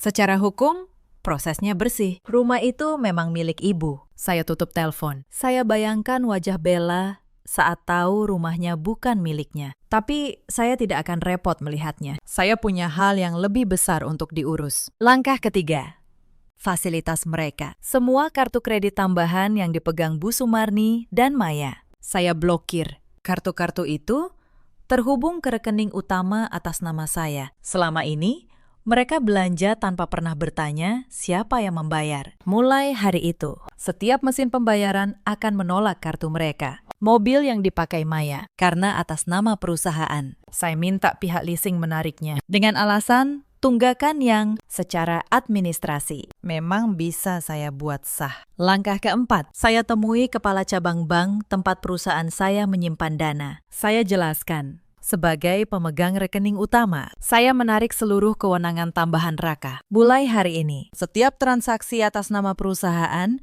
harus melalui persetujuan langsung saya, kata saya. Pihak bank yang sudah mengenal saya bertahun-tahun langsung memproses permintaan itu. Dalam satu sore, semua pintu keuangan yang dulu saya buka untuk Raka, saya kunci kembali. Ia masih datang ke kantor setiap pagi, masih duduk di kursi direktur. Tapi kursi itu mulai hari itu hanya tinggal kursi kosong tanpa kuasa. Saya bersandar di kursi kerja saya malam itu. Saya rasakan kelegaan yang aneh mengalir di dada. Urat nadi keuangan mereka satu persatu sudah saya jepit tanpa uang dari perusahaan saya. Raka hanyalah laki-laki tanpa modal. Bu Sumarni tidak akan bisa pamer lagi di arisan. Dan Maya harus belajar kembali naik kendaraan umum. Tapi semua itu baru pemanasan. Pukulan sebenarnya belum saya lepaskan. Beberapa hari kemudian, retakan mulai muncul di pihak mereka. Maya menelpon Raka sambil menangis. Saya dengar dari kamar sebelah, kartu kreditnya ditolak di tengah mall. Di depan teman-temannya. Memalukan, katanya. Lalu mobilnya ditarik petugas leasing tepat di depan rumah ibu mertua. Bu Sumarni berteriak-teriak menuduh perusahaan salah sistem. Raka panik. Ia menelpon ke sana kemari, mencari tahu apa yang terjadi. Ia masih belum sadar. Badai itu datang dari kamar istrinya yang ia kira sedang sekarat. Malam itu, Raka masuk ke kamar dengan wajah tegang. Sayang, ada masalah di perusahaan. Kartu-kartu keluarga kita kena blokir, katanya. Saya menatapnya dengan wajah polos. Oh ya, mungkin sistem bank sedang gangguan. Mas, jawab saya pelan. Coba tanyakan ke bagian keuangan besok pagi. Ia mengangguk. Sedikit lega. Ia kira saya tidak tahu apa-apa. Saya membiarkannya tidur tenang malam itu. Tidur terakhirnya yang tenang. Esok paginya, Raka berangkat ke kantor lebih awal. Ia ingin menyelesaikan urusan kartu yang diblokir, yang tidak ia tahu. Pagi itu, saya sudah lebih dulu mengirim undangan. Undangan rapat keluarga di rumah ibu mertua akhir pekan ini. Saya menulisnya manis. Saya rindu berkumpul dengan keluarga. Ada hal penting yang ingin saya sampaikan. Bu Sumarni membalas singkat. Akhirnya, kamu tahu diri juga, Nak. Ia kira saya akan datang untuk meminta maaf. Ia kira saya akan menyerah. Sebelum hari itu tiba, saya siapkan satu hal terakhir. Saya cetak semuanya. Laporan audit, tangkapan layar percakapan Raka dan Bella, chat Bu Sumarni soal rumah baru, sertifikat rumah Bintaro atas nama saya, akta penjualan rumah itu, yang sudah resmi berpindah ke pembeli baru. Saya susun rapi dalam satu map, hitam di atas putih. Saya juga meminta Pak Darmawan dan satu orang auditor hadir sebagai saksi. Bukan untuk berkelahi, tapi untuk memastikan semua yang saya ucapkan sah secara hukum. Malam sebelum pertemuan, saya berdiri di depan cermin. Wajah saya pucat. Luka operasi masih ada, tapi mata saya tidak lagi kosong. Saya pikirkan 7 tahun pernikahan ini. Semua yang saya beri, semua yang mereka injak, saya tidak akan membalas dengan teriakan. Itu cara mereka.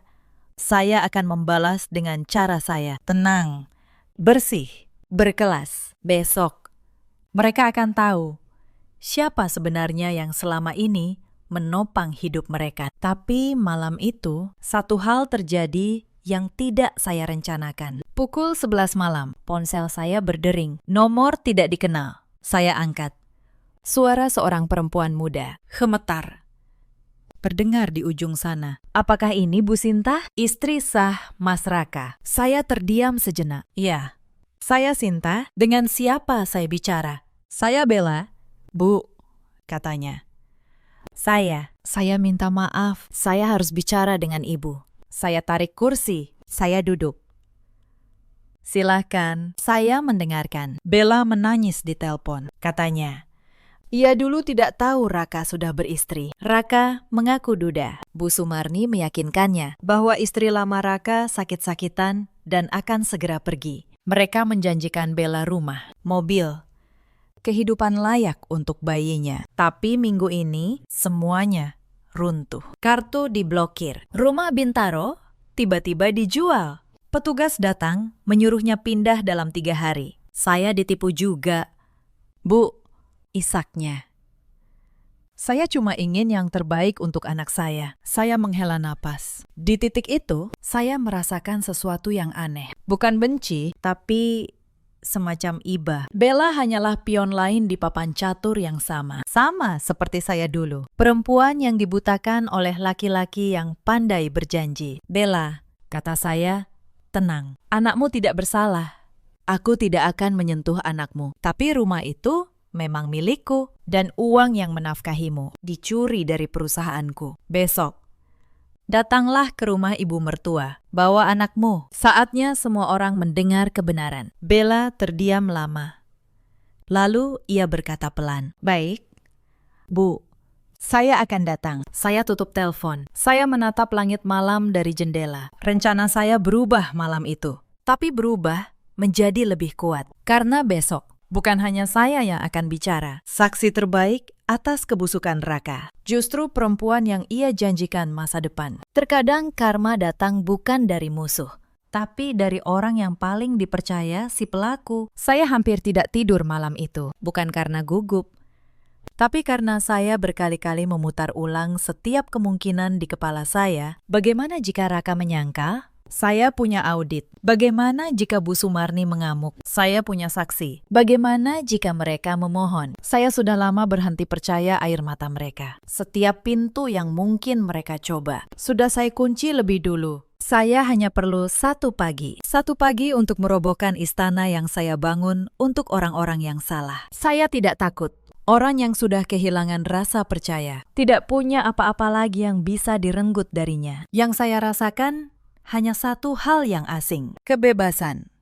Bertahun-tahun saya hidup untuk membuktikan diri pada orang yang tidak pernah ingin melihat saya. Besok, saya tidak akan membuktikan apa-apa lagi. Besok, saya hanya akan menutup pintu yang seharusnya sudah lama saya kunci. Hari yang saya tunggu pun tiba. Pagi itu, langit Jakarta cerah. Aneh, padahal hati saya sedingin es. Pak Yanto mengantar saya ke rumah ibu mertua di kawasan Bekasi. Saya kenakan blazer abu-abu sederhana. Tidak ada perhiasan mencolok. Saya tidak datang untuk pamer. Saya datang untuk menutup buku. Di belakang saya, mobil kedua membawa Pak Darmawan dan auditor saya. Mereka tidak ikut masuk dulu.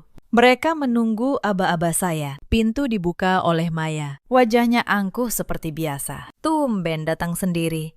Mana mobil mewahmu? Sindirnya. Saya tersenyum. Saya naik mobil yang masih jadi milik saya. Maya. Ia mengernyit. Tidak mengerti. Saya melangkah masuk. Di ruang tamu, Bu Sumarni duduk di sofa utama, seperti ratu di singgasananya. Raka duduk di sampingnya, mencoba terlihat seperti suami yang sabar. Mereka semua memandang saya, menunggu saya bersujud meminta maaf. Duduklah, Sinta, kata Bu Sumarni dengan nada merendahkan. Kami senang akhirnya kamu sadar. Pernikahan ini butuh istri yang tahu tempatnya. Saya duduk dengan tenang. Saya letakkan satu map tebal di atas meja. Sebelum saya bicara, Bu, kata saya ingin semua yang hadir mendengarkan. Karena apa yang saya sampaikan hari ini menyangkut kita semua. Raka melirik map itu. Ada kilat gelisah di matanya. Naluri seorang penipu selalu tahu kapan permainannya mulai terbongkar. Raka, kata saya, menatap suami saya. Bagaimana proyek di Makassar? Ia tersenyum kaku. Lancar. Sayang, sudah selesai. Bagus, jawab saya. Karena saya tahu kamu tidak pernah ke Makassar. Ruangan hening. Saya buka map pertama. Ini foto kamu di sebuah rumah di Bintaro. 2 hari setelah operasi saya. Menggendong seorang bayi. Dikelilingi ibumu dan adikmu. Saya letakkan foto itu di meja. Wajah Bu Sumarni berubah. Sinta, kamu salah paham. Raka mulai panik. Itu anak teman. Anak teman. Saya buka map kedua. Ini percakapanmu dengan kontak bernama Bunda Bella. Kamu memanggilnya Bunda. Kamu berjanji mengirim uang bulanan untuk bayi kalian. Saya bacakan satu kalimat pelan. Suara saya tidak meninggi sedikit pun. Dan ini percakapanmu dengan ibumu. Soal mencari rumah lebih besar untuk Bella. Saya menatap Bu Sumarni. Bu, Anda yang menyuruhnya. Bukan. Bu Sumarni membuka mulut. Tapi tidak ada suara yang keluar. Itu urusan rumah tangga. Maya tiba-tiba berdiri. Kamu yang gagal jadi istri. Duduk. Maya, kata saya, tenang. Kita belum sampai ke bagianmu. Saya buka map ketiga. Map yang paling tebal. Ini laporan audit eksternal perusahaan. 2 tahun terakhir, Raka mencairkan 2,4 miliar rupiah lewat vendor fiktif. Uang itu mengalir ke rekening atas nama Bu Sumarni dan untuk membayar rumah Bintaro. Tangan Raka mulai gemetar. Keringat muncul di dahinya. Rumah Bintaro, lanjut saya, dibeli atas nama saya 2 tahun lalu. Kamu menyuruh saya menandatanganinya dengan alasan investasi perusahaan. Lalu kamu pakai untuk menyembunyikan perempuan simpananmu di dalamnya. Saya keluarkan 1 lembar terakhir. Dan ini, akta penjualan rumah itu. Sudah resmi pindah tangan kemarin. Karena rumah itu milik saya. Saya berhak menjualnya. tanpa izin siapapun. Pembeli baru akan datang besok. Penghuni di dalam sudah diminta pindah. Kamu jual rumahnya. Bu Sumarni akhirnya meledak. Itu rumah cucu saya. Cucu Anda, kata saya pelan. Tinggal di rumah yang dibeli dari uang curian atas nama saya. Secara hukum, Bu, tidak ada satupun nama Anda di rumah itu. Pak Darmawan, panggil saya. Pengacara saya masuk bersama auditor. Tolong jelaskan posisi hukum mereka. Pak Darmawan menjelaskan dengan tenang, dingin, lengkap dengan pasal. Penggelapan dalam jabatan, kerugian perusahaan, ancaman pidana. Bu Sumarni bangkit dari sofa. Mencoba satu cara lama yang selalu berhasil padanya. Ia mengubah nada bicaranya jadi lembut, hampir memohon. Sinta. Nak, kita bisa selesaikan ini secara kekeluargaan, kan? Tidak perlu sampai ke pengadilan. Malu kita di mata orang. Ibu janji, Raka akan berubah. Kita kembalikan uangnya pelan-pelan. Saya menatapnya tenang. Inilah perempuan yang menulis. Nanti kalau Sinta sudah tidak ada. Saya tahu persis apa arti senyum manis itu sekarang. Bu, kata saya. 2 tahun lalu, saya masih percaya kata kekeluargaan. Tapi keluarga tidak mencuri dari anggotanya. Keluarga tidak menunggu salah satunya pergi. Saya sudah membaca semua yang kalian tulis tentang saya. Bu, setiap kata. Wajah Bu Sumarni seketika memucat. Ia tahu grup itu. Ia tahu apa yang pernah ia tulis. Jadi, tolong, lanjut saya. Jangan ucapkan kata kekeluargaan di depan saya lagi. Hukum tidak mengenal air mata yang datang terlambat. Dan saya sudah berhenti mengenalnya juga. Bu Sumarni terduduk kembali. Kali ini benar-benar kehabisan kata. Wajah Raka kini pucat pasi. Sinta, please. Ia jatuh berlutut di lantai. Aku hilaf. Maafkan aku. Aku akan kembalikan semuanya. Kita mulai dari awal lagi. Saya menatap pria yang dulu saya cintai itu. Pria yang saya angkat dari magang jadi direktur. Yang saya beri segalanya. Mas, kata saya pelan. 7 tahun lalu, kamu tidak punya apa-apa. Hari ini, kamu kembali tidak punya apa-apa. Bedanya, dulu kamu jujur. Saat itulah bel pintu berbunyi. Saya sudah tahu siapa. Maya membuka pintu dengan ragu. Di ambang pintu, berdiri Bella, menggendong bayinya. Wajahnya lelah. Matanya sembab. Ruangan langsung gaduh. Ngapain kamu kesini? Bentak Bu Sumarni. Saya diminta datang, Bu, kata Bella lirih.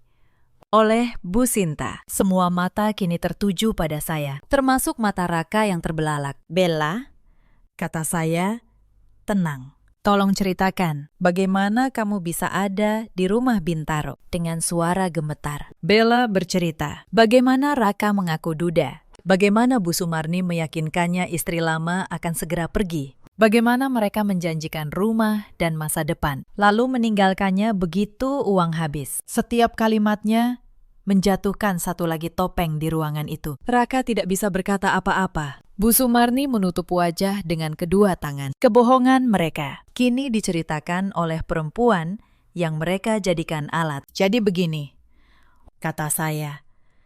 Berdiri perlahan, menahan perih di perut. Mulai hari ini, Raka diberhentikan dari jabatannya sebagai direktur. Seluruh fasilitas perusahaan ditarik. Mobil, kartu, tunjangan. Semuanya. Saya akan menempuh jalur hukum atas penggelapan 2,4 miliar itu. Pak Darmawan akan mengurus prosesnya. Bersih, sesuai aturan. Dan saya tarik napas, mengajukan gugatan cerai. Mulai hari ini, tidak ada satupun dari mereka yang berani membantah. Bu Sumarni mencoba memainkan kartu terakhirnya. Ia berdiri, suaranya kembali tinggi, tapi kali ini bergetar. Sinta, kamu tidak boleh begini. Kita ini keluarga, darah daging. Pikirkan nama baik kita di mata tetangga, di mata keluarga besar. Saya menatapnya. Untuk pertama kalinya dalam 7 tahun, saya menatapnya lurus. Bu, kata saya pelan, 7 tahun saya berusaha jadi bagian dari keluarga ini. 7 tahun saya ditatap sebelah mata, dan saya tetap diam demi nama baik itu. Tapi nama baik, lanjut saya. tidak dibangun dengan menutupi kebusukan. Anda menyebut saya menantu yang tidak tahu diri, padahal sejak hari pertama, sayalah yang membayar setiap kemewahan yang Anda banggakan. Arisan yang Anda pamerkan, tas yang Maya unggah, mobil yang kalian kendarai, semuanya dari perusahaan yang saya bangun dengan tangan saya sendiri. Saya berhenti sejenak. Hari ini, saya hanya mengambil kembali yang memang milik saya. Ruangan itu sunyi. Untuk pertama kalinya, tidak ada yang berani menyindir saya. Maya, yang tadi begitu angkuh, kini terduduk lemas di sofa. Mbak Sinta, mobil saya, pekerjaan saya, bagaimana? Suaranya tercekat. Selama ini Maya bekerja di perusahaan saya, di posisi yang sebenarnya tidak ia kuasai. Gaji besar, tanggung jawab kecil. Karena ia adik direktur. Maya, kata saya, mulai besok, posisimu dievaluasi seperti karyawan lain. Kalau kamu mampu bekerja, kamu tinggal. Kalau tidak, kamu pergi. Untuk pertama kalinya dalam hidupmu, kamu akan dinilai dari kerjamu, bukan dari nama kakakmu. Saya berbalik ke arah Bella, yang masih berdiri di ambang pintu. Bella, anakmu tidak bersalah atas dosa orang dewasa. Aku tidak akan mengusirmu ke jalan. Aku sudah menyiapkan 1 unit kontrakan kecil untukmu. Cukup untuk kamu dan anakmu, sampai kamu bisa berdiri sendiri. Tapi setelah itu, hidupmu ada di tanganmu, bukan di tangan janji laki-laki manapun. Bella menangis. Bukan tangis kehilangan, tapi tangis seseorang yang akhirnya dilepaskan. Kadang, belas kasih yang paling tajam adalah yang menyuruh seseorang berdiri di kaki sendiri. Lalu, saya menatap Raka untuk terakhir kalinya. Ia masih berlutut, tapi tidak lagi memohon. Ia tahu, semua sudah berakhir. Mas Raka, kata saya,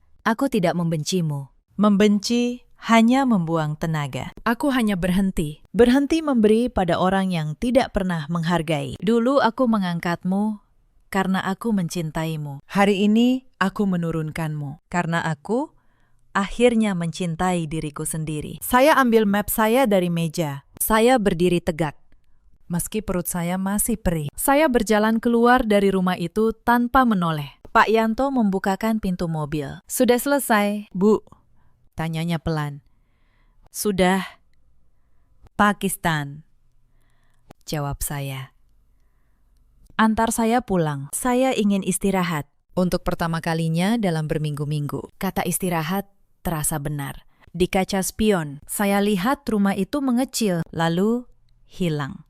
Bersamanya, hilang pula 7 tahun yang saya habiskan untuk menyenangkan orang yang salah. Dan untuk pertama kalinya, dada saya terasa ringan. 3 bulan berlalu. Proses hukum berjalan persis seperti yang dirancang Pak Darmawan. Raka kehilangan jabatan, kehilangan akses, dan menghadapi proses pidana penggelapan. Tanpa perusahaan saya, ia kembali jadi sarjana hukum biasa yang menganggur. Tidak ada vendor fiktif lagi. Tidak ada mobil dinas. Tidak ada nama besar. Bu Sumarni, yang dulu pamer di setiap arisan, kini menghindari tetangganya. Rekening atas namanya dibekukan sebagai bagian dari penyelidikan.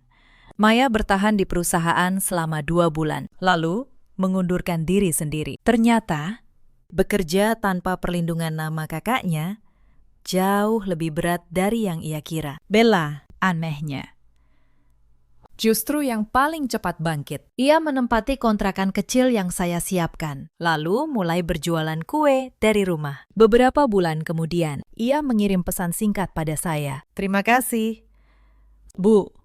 Ibu satu-satunya orang yang jujur pada saya. Saya hanya membalasnya dengan 1 kata, berjuanglah.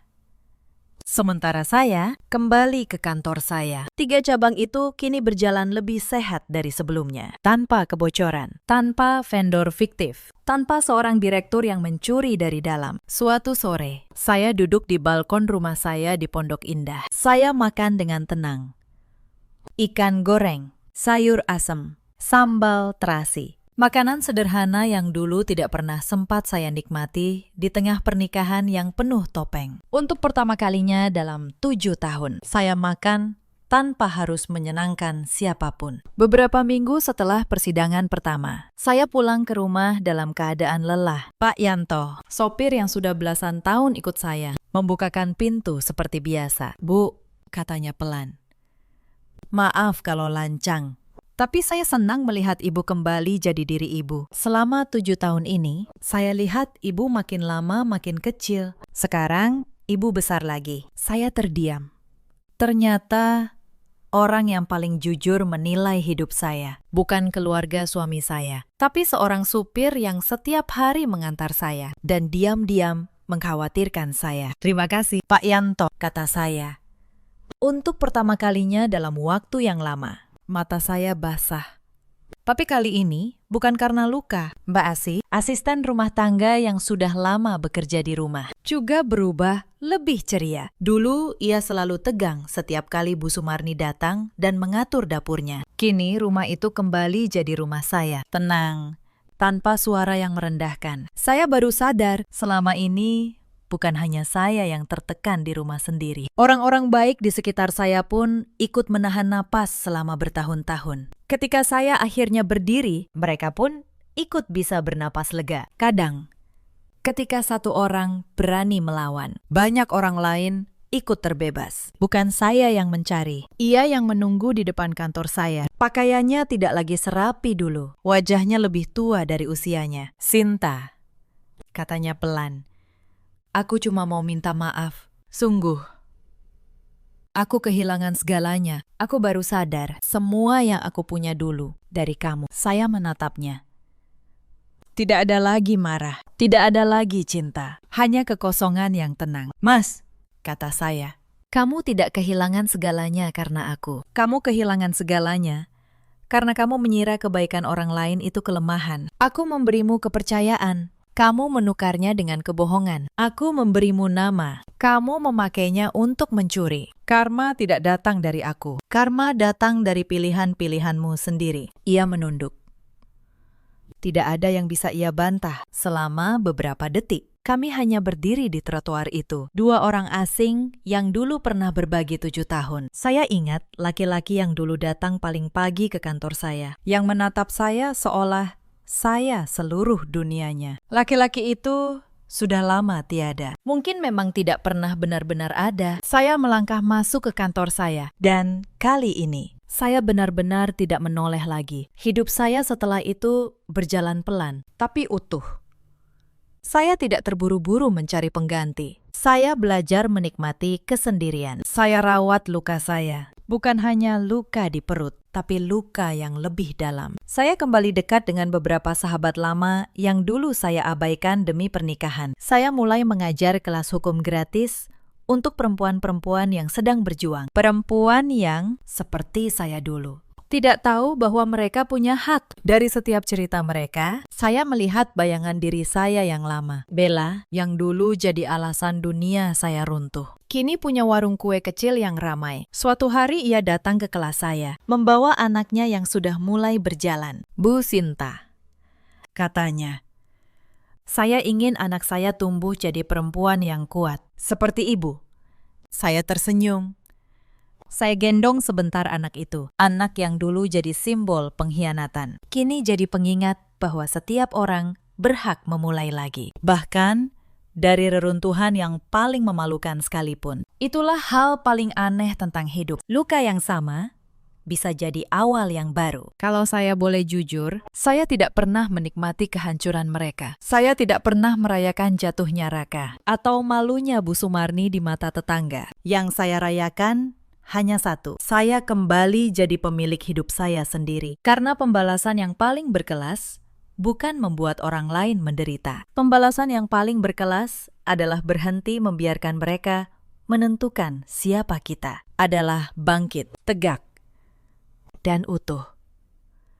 Justru dari tempat di mana mereka berharap kita hancur. Cerita ini mengajarkan kita banyak hal. Jangan pernah mengukur seseorang dari betapa diamnya ia. Sebab perempuan yang paling tenang seringkali adalah yang paling tahu apa yang ia lakukan. Dan jangan pernah mengira bahwa kebaikan itu tanda kelemahan. Kebaikan yang dikhianati bisa berubah jadi keadilan yang paling dingin. Ada banyak perempuan di luar sana yang sedang berada di posisi saya dulu. Memberi segalanya, lalu ditatap sebelah mata di rumah yang ia biayai sendiri. Diameter. Mengalah. Demi sebuah nama baik yang ternyata hanya menutupi kebusukan. Jika kamu salah satunya, dengar baik-baik.